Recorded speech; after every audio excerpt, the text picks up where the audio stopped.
Hello and welcome to Erik Penser Bank. My name is Jonas Thulin. I'm head of asset management, and I will try to, as briefly as possible, go through our house view and how we view the markets, because there are a lot of things happening. First of all, we have to address the US debt ceiling. We all know that the US cost level or debt level is hitting the roof in terms of debt ceiling. We all know the background in terms of how political this issue is, and it's pretty much a made-up issue to begin with. But nevertheless, we're hitting the debt ceiling, we have to resolve it. US could be downgraded. What does that mean? How have we dealt with it in the portfolios? And we have made trades on the back of this. So basically, when we look at the debt ceiling that we're hitting right now, and we have done that in the previous, that gives us some clues of periods to examine. We also try to anticipate where political risk and conflict is moving. And the relationship to the equity market, as I show up here in the top graph, is a bit iffy to begin with. Nevertheless, when we forecast actual political risk, which is the light blue in the gray, and is this inverted to get the relationship to the equity market, we can see that in our forecast of US political risk and conflict, which is derived from data, we can see that the high point of this is in June, July this year. And that obviously corresponds to the debt ceiling. So what we then do is that we look at previous periods where the debt ceiling has hit where the debt has pretty much hit the ceiling, like 11, 13, 15, 16, 21. We look at different equity sectors and how they performed. And what we can conclude then that the most negatively exposed sectors is US healthcare equipment, US healthcare in terms of pharma and biotech, US materials, US commercial and professional services. On average, you have a relative performance versus the S&P 500 that turns negative in the couple of weeks ahead of the debt ceiling crunch date, which I will come back to. And then you have the resolved debt ceiling, the pause of a new debt ceiling basically, and then you have a relative outperformance.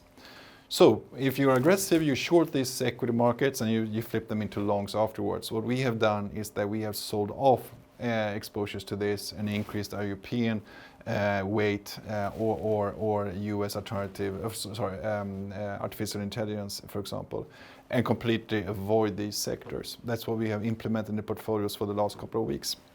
So how do we know when the debt ceiling becomes an issue? Well, basically, we can look at key tax dates for the US when we know that tax is paid into the government. So basically, then you can utilize short rate contracts like T-bills for June and May and look at the spread difference between the two. So clearly there was a move in April that the market became a bit more concerned of financing the US government into June compared to May.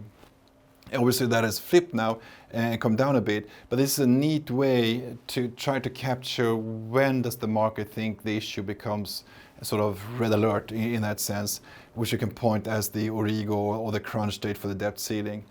So basically, this is what we have implemented in the portfolio, and we'll see how that works. We actually even bought UK equities instead of US equities in these sectors. So basically, we don't have any generic US exposures left in the portfolios, which is quite interesting as well. So we'll see how that pans out. Media obviously is very concerned about this, on top of bank concerns, etc., etc. So if you calculate the risk expressed in media with the market, the sense of risk or price risk, you don't have all-time high, but you have a sharp move upwards. And I think this is the environment that we have to get used to in terms of media being about 3 times more stressed compared to the market. But that is unfortunately not news anymore. It's more of a standard situation. Don't forget that we're still in this macro paradigm shift between low growth and high inflation, and low growth and normal inflation. That should lead to a delta of 25% in the equity market. So that is still sort of the overall macro context that we put into the debt ceiling. So we are not using the debt ceiling to underweight equities, but rotate equities.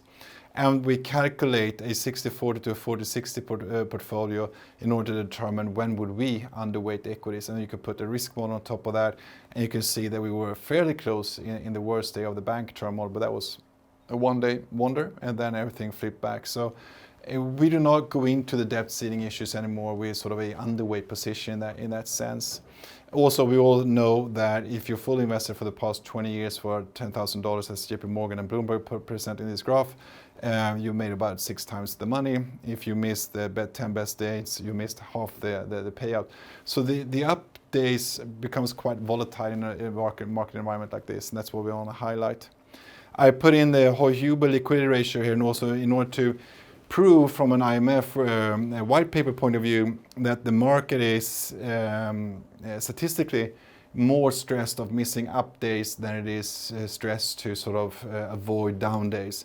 That means that the equity market is prone to the buy button more than the sell button. This is why we allocate differently going into the US debt ceiling, but we don't own underweight US equities or equities for that matter, but we rather stick to European or UK or Nordic equities. On top of this, we get inflation data.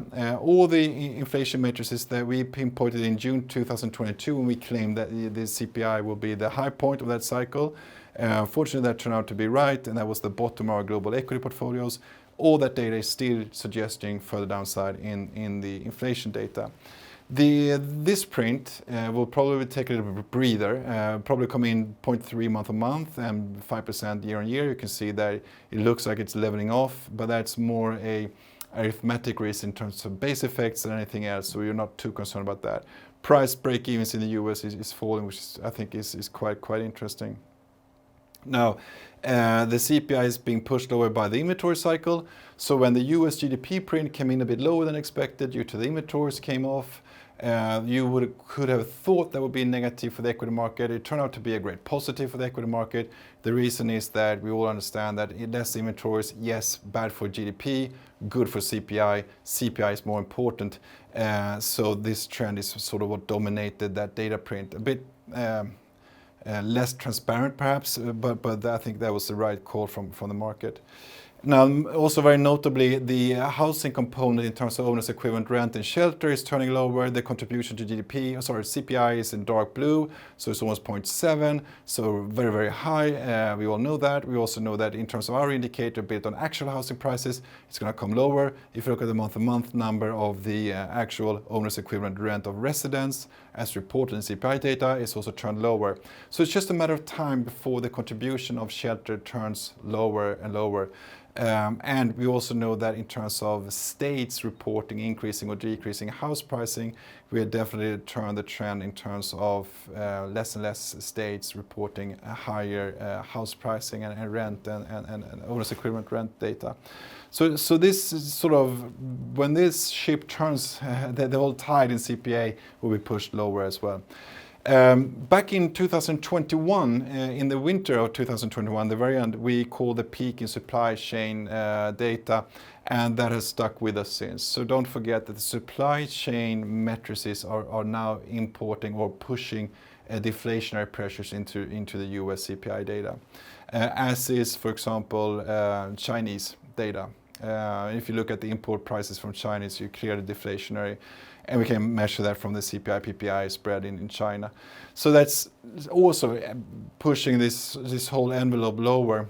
I skipped this slide, but it really just to show you, almost regardless of the CPI measurement you look at, you know, this red field of upwards pressure has been shifting to a blue field of downwards pressure. And don't forget, there is so far very little evidence of any stickiness in the data. Yes, you can probably have a deviation of 1 month before the so-called core sticky CPI excluding shelter also follow the headline. Wages following the headline.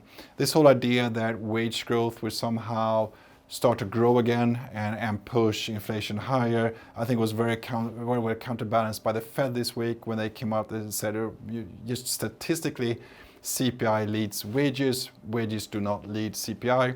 Obviously, I agree with that data analysis. It's just a bit weird that people are still arguing that with the wage growth leads inflation. It probably did up till about 1990s, but since then, data and the economy has certainly shifted. But I guess people are a bit old school there so far. Wage growth in the US peaked, coming lower, headline CPI coming lower, no news there. The relationship between unemployment rate and inflation rate is virtually no existent. And I think it's interesting to look at very well-known economists like Larry Summers going out there and arguing that this unemployment rate has to rise in order for the inflation to come lower. The Phillips curve is pretty flat if you look at the entire data. If you look at specific decades, you could probably find a bit more evidence.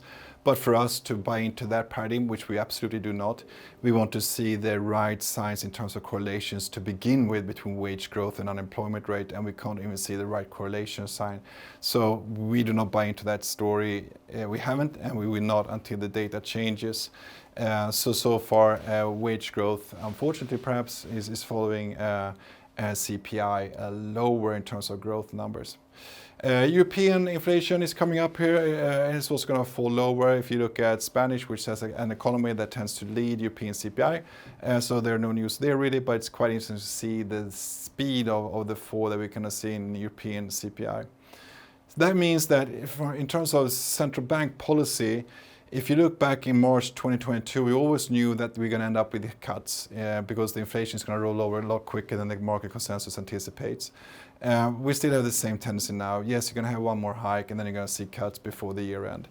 That means that in terms of contracts, you have a 90% probability of a 25 basis points going into the meeting here next week. And then when you go into June, you have about 70 for a flat outcome, about 20 or 15 or so for a hike, and about 10-ish for a cut. So clearly, when we called the pivot from the Fed back in October, we were focusing on the magnitude of priced hikes. You remember back then we had in September like 75, 75, 75. And then that sort of burst into being 50 and then turned into 25-ish. If you were waiting for the actual pivot in terms of central bank rate, this is where we should start looking. So the final hike will be in May, and then we're going to be flat for a while before cuts begin. And though, please also remember, in terms of inflation development and Fed policy, this is the first cycle ever. The Fed has continued to hike rates despite the CPI coming in so much lower, so fast. All the other rate hike periods, inflation has been stubborn or increasing. You saw the 1980s, 1981, but they quickly stopped hiking rates back then. And this time around, they continue. I think that's pretty interesting, and obviously why the market is pricing in cuts, because this looks more and more like an excessive hiking period. Then again, the Fed speak has become more dovish. So we look at natural language programming and to estimate if they're hawkish or dovish. And clearly for the equity market, you can invert that and see that they're a bit more dovish, and clearly there's downside on yield as well.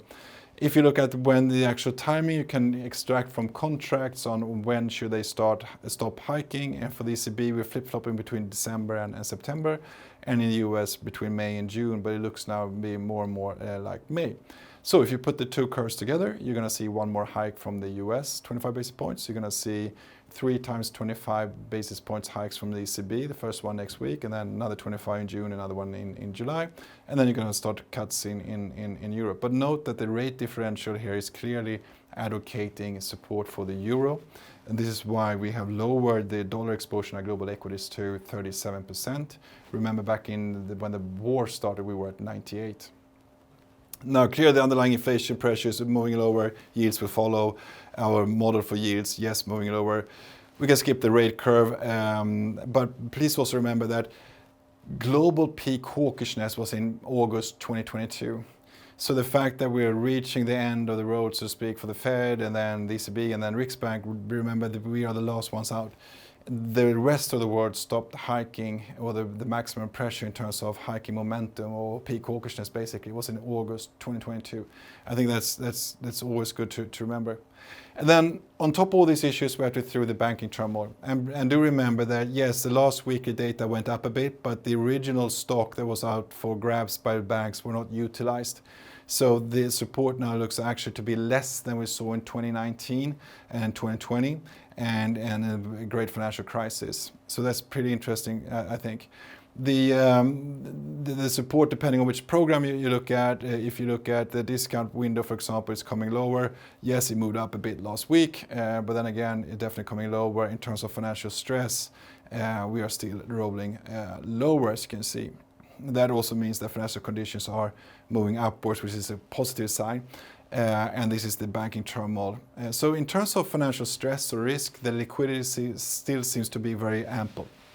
And this is the risk from a large perspective, so you can hardly see it. And this is when we blow it up, and you can see we were nervous for one day, and then we bought US tech the second day, and on Thursday we bought even more. This quickly moved from a stressed scenario to a non-stress environment, but over-liquidized capital markets, which was quite good to utilize, we think, in terms of equity weights, etc., etc. Now, this brings the question of, but what if the banks stop borrowing money or lending money? If you look at National Association of Credit Managers, no, you can't see it yet. Yes, banks are reporting tighter lending conditions, but then again, that was due to the fact that we were hiking rates back in 2022. So you need to separate the two. If you look at a more complex situation, if you look at tightening standards for consumers or tightening supply for businesses due to worsening outlooks, yes, you can see a tightening. The equity market has traded upon that, and the future is looking lower. But then again, this is due to the 2022 rate hike and also 2023.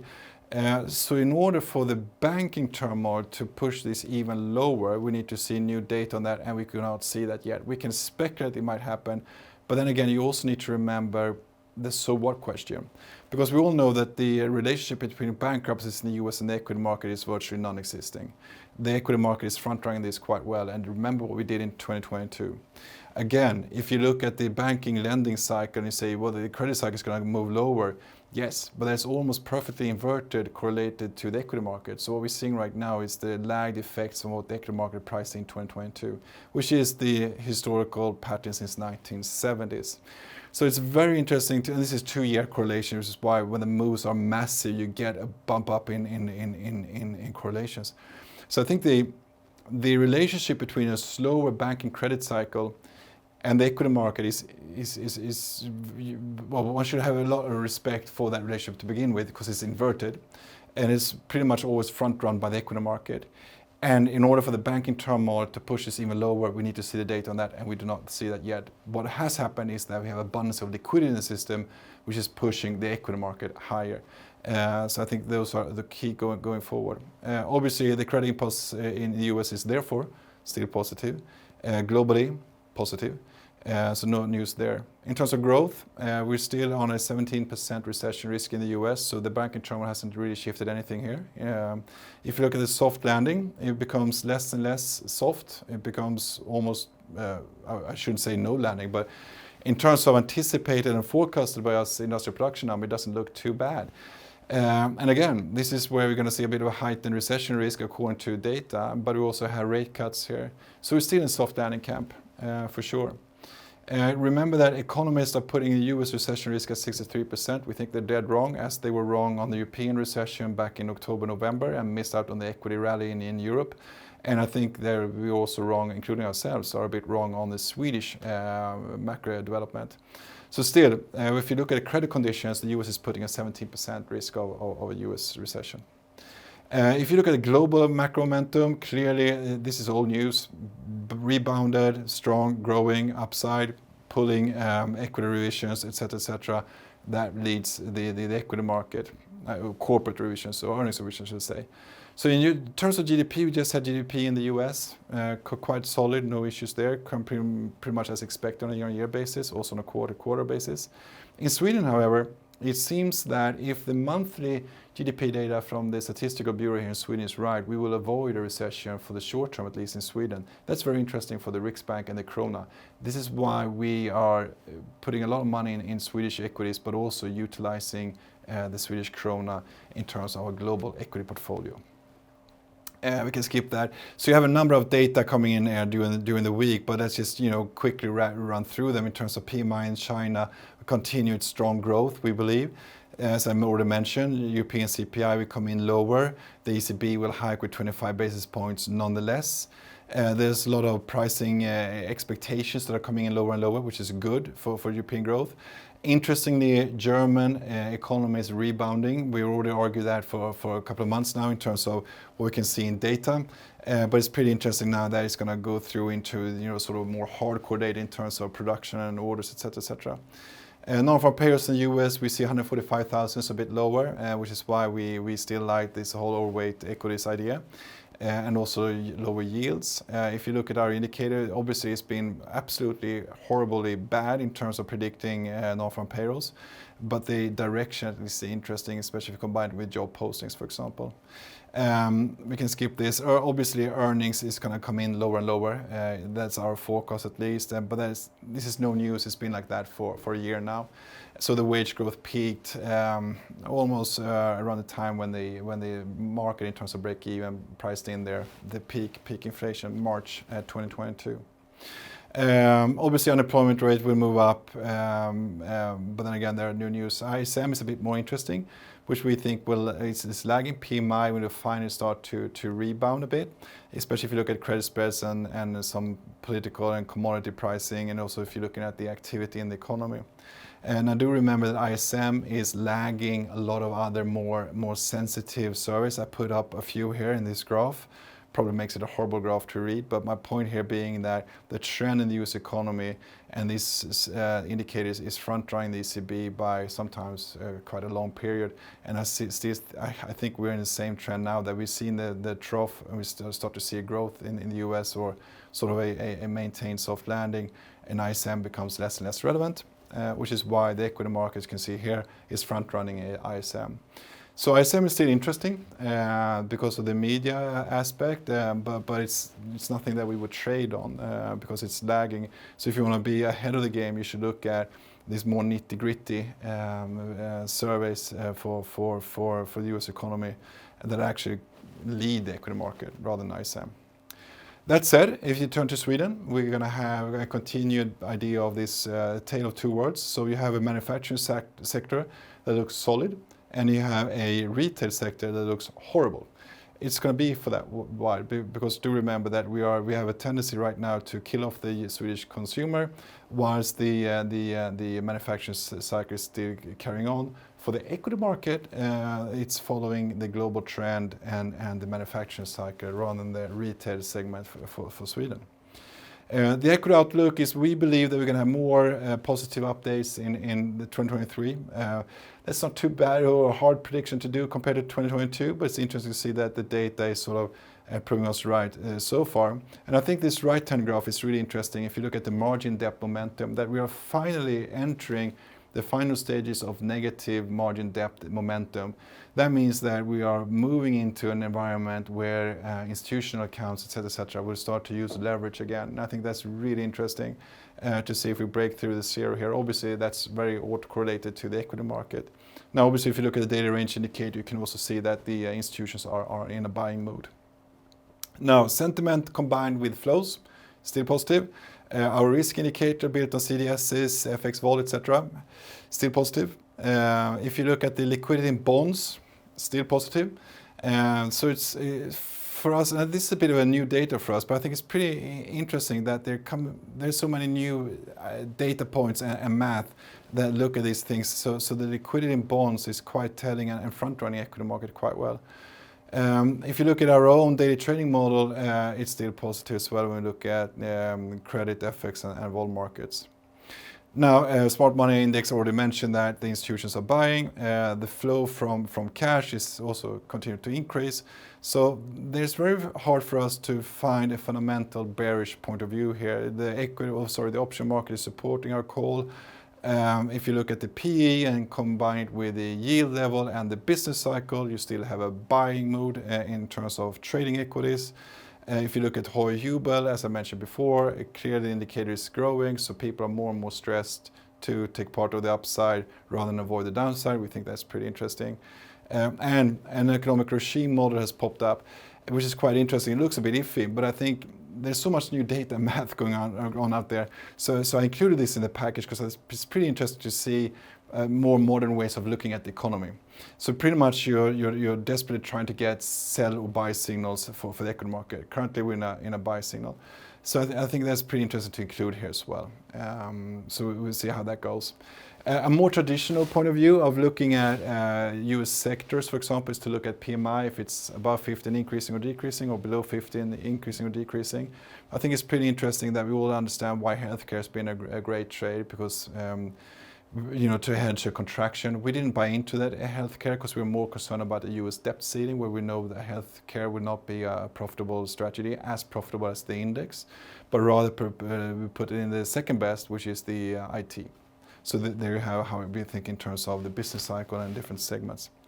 Now, clearly, we're still sticking to our guns. For over a year now, we argued that with the slowdown will be a 94, 95, 96 environment where the ISM is moving lower, but the equity market is moving on the upside. And now we have the break point that we're just passing. And I think that call is going to stick with us. We don't really care too much about ISM falling lower.